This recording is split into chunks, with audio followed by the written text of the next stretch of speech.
સુરતની નવી સિવિલ હોસ્પિટલના ડોક્ટર રાજેન્દ્ર રામાણીનું ન્યુમોનિયાના કારણે મોત થયું હોવાનો મામલો સામે આવ્યો હતો।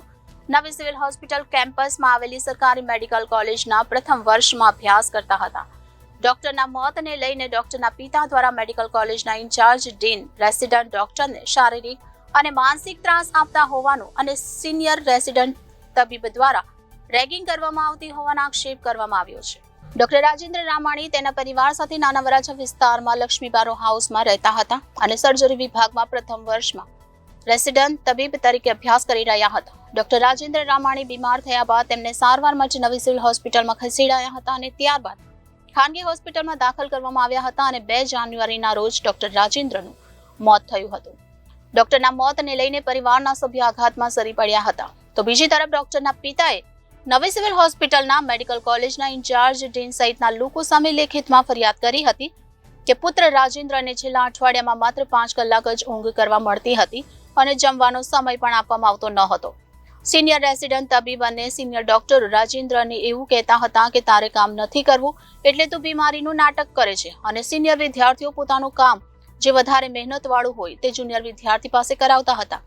ડોક્ટર રાજેન્દ્રને પણ માનસિક ત્રાસ આપી રેગિંગ કરીને હેરાન પરેશાન કરતા હતા। તો બીજી તરફ આ મામલે નવી સિવિલ હોસ્પિટલમાં એક તપાસ સમિતિની રચના કરાશે અને તપાસ સમિતિ દ્વારા રિપોર્ટ 10 દિવસમાં રજૂ કરવામાં આવશે, જેમાં કસૂરવાર લોકો સામે કાયદેસરના પગલાં પણ ભરવામાં આવશે। તો ડોક્ટર રાજેન્દ્રને ન્યાય મળે તે માટે પરિવારના સભ્યો માંગણી કરી રહ્યા છે। જે તમારું નામ? મારું નામ દિનેશભાઈ નાનજીભાઈ રામાણી। શું ઘટના બની હતી? હવે ઘટના એવી બની કે 31 તારીખે સવારમાં મારે ત્યાં સિવિલથી ફોન આવ્યો કે તમારા રાજેન્દ્રને તબિયત બરાબર નથી, તો તમે આવો અને લઈ જાઓ એને, બરાબર। તો હું ત્યાં ગયો ત્યારે રાજેન્દ્ર બેભાન અવસ્થામાં હતો અને ત્યાં એની કોઈ સારવાર હાલતી નહોતી। જોકે 2-4 છોકરા હતા એની સાથે જે સ્ટુડન્ટ હોય, પણ કોઈ એને બાટલો ચડતો હતો કે ઓક્સિજન હતો કે એવું કોઈ હતું નહીં। પછી હું એને વ્હીલચેરમાં બેસાડી અને ઘરે અહીંયા પ્રાઇવેટ હોસ્પિટલમાં મેં એની સારવાર ચાલુ કરાવી।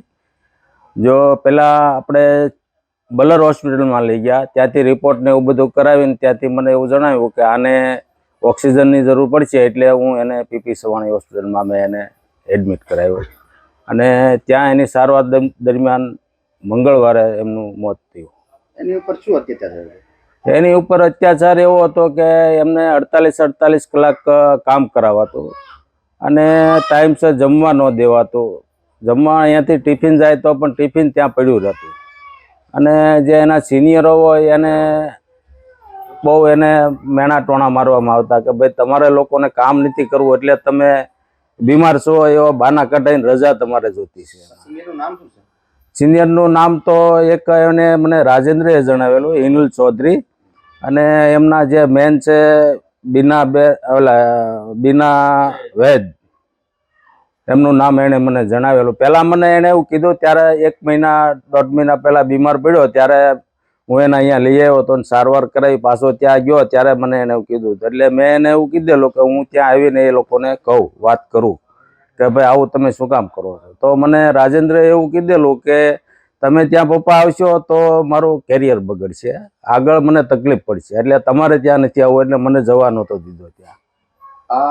આગળ શું કાર્ય કરશો? આ કોઈ જવાબ નહીં મળે તો અમે તો બીજું નાના માણસો છીએ સાહેબ, બરાબર, એટલે અમારી એ જ માંગ છે કે ભાઈ આનો ઊંડાણપૂર્વક તપાસ થાય અને ન્યાય મળે। અને હું એક નાના વર્ગમાંથી, તો મારી ઉપર મેં અત્યાર સુધી ભણાવ્યો તો 50 લાખ રૂપિયાનું દેવું થઈ ગયું। હવે મારે પણ આપઘાત કરવો પડે એવો સમય મારે છે અત્યારે। હવે મારે આ લેણું ક્યાંથી ચૂકવવું, દેવું જે થઈ ગયું છે તે મારે ચૂકવવું ક્યાંથી, એ મોટો પ્રશ્ન છે। જે મારો આધાર હતો તે હવે વયો ગયો છે। Reporter Arvind Rathod, Janadesh news, Surat.